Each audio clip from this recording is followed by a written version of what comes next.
My name is Anna. I'm 27 years old. I've been married to Mark for years.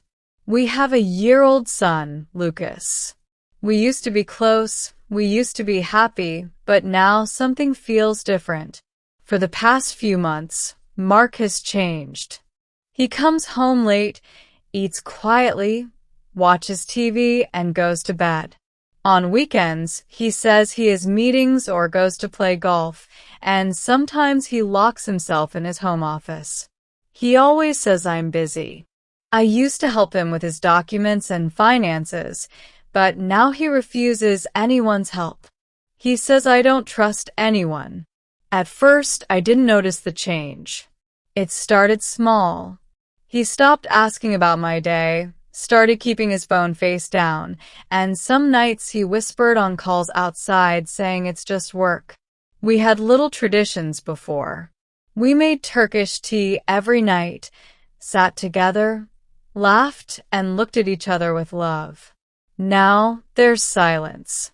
No tea, no talks, no us. Last week, I sent Lucas to my mom's house. Why, Mommy? He asked, holding his little toy car. Because I want to spend time with Daddy, I said, forcing a smile.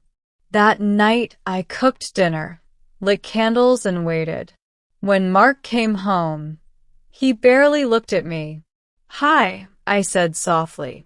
Hey, he replied, still on his phone. He ate in silence and went straight to bed. I sat in the kitchen, staring at the clock, my tea growing cold.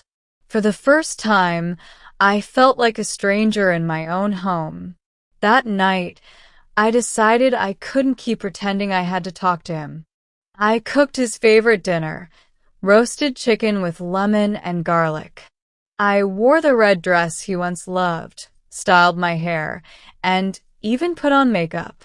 When he came home, his shoulders sagged with exhaustion.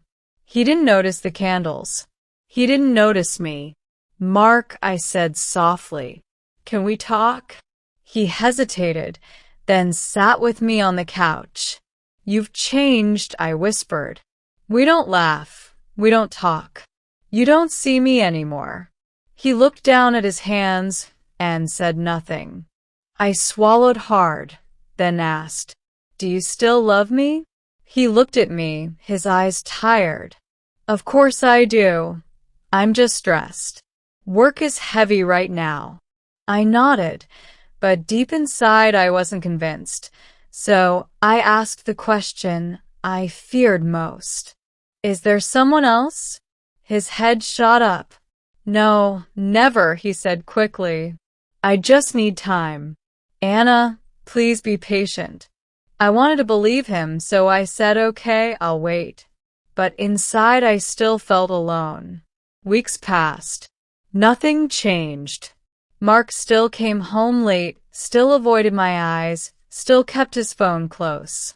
One evening, Lucas sat beside me and whispered, Mommy, why is Daddy always angry now? Did I do something wrong? I hugged him tightly. No, baby, it's not you, I said, forcing a smile through tears. I try to plan a weekend trip for us, Mark said. Not now, Anna, maybe next month. That night I sat in the dark holding our wedding album, tracing our smiles with my fingers, wondering where did we lose each other? A week later, I sent Lucas to my mom's again. I thought maybe we could reconnect, but when Mark came home, he went straight into his office without a word. I walked past the door, my hand hovering over the knob, but I couldn't knock. Instead, I sat in the kitchen, tracing the rim of my cold teacup, whispering to myself, does he even see me anymore? That night after he went to bed, something shifted inside me. I knew I couldn't live like this forever. The next evening after putting Lucas, the bad Mark was in the shower. His phone was on the table. The screen lit up a message. My heart stopped. It was from a woman. I miss you. Did you think about me today? I froze. My hand shook. I didn't need to open it. The words were enough. Mark came out of the bathroom smiling like nothing was wrong. I looked at him and felt my heart shatter. That night, I lay beside him in silence. He slept peacefully. I cried quietly, drowning in a heartbreak only I knew existed. The next night, after Lucas fell asleep, I waited in the living room. When Mark came out of his office, I said, "Mark, sit down, we need to talk." He frowned. "Anna, I'm tired. Can we?" "No," I interrupted. Now I placed his phone on the table. I saw the message. His face went pale. "It's not what you think," he stammered. "Not what I think." My voice shook. "She says she misses you. She asks if you thought about her today." He rubbed his forehead. "It was just talking. I was stressed. I needed someone. I cut him off, tears burning my eyes. "Not your wife, not the woman who stood by you for years." He sighed heavily, lowering his gaze. "I didn't mean for it to go this far." "I'm sorry, Anna." I stared at him, my chest tight. "You looked me in the eyes. You told me to wait. I trusted you. Do you know what that did to me?" He whispered, "I never stopped loving you." I shook my head slowly. "No, Mark. Love isn't this. Love isn't secrets.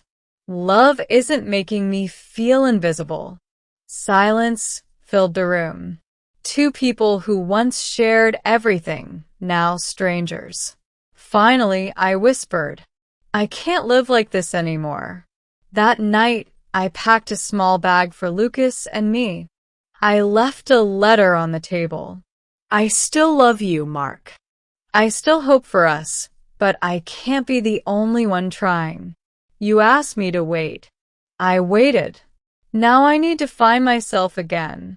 I kissed Lucas's forehead, picked up the bag, and walked to the door. My hand trembled, but my heart was steady. I didn't look back. Some wounds can't be fixed by waiting. Some promises can't heal what's already broken. I realized something that night. Sometimes love isn't enough, and sometimes the bravest thing you can do is choose yourself. I chose peace over pain. If you like this story, please like, comment, share, and subscribe.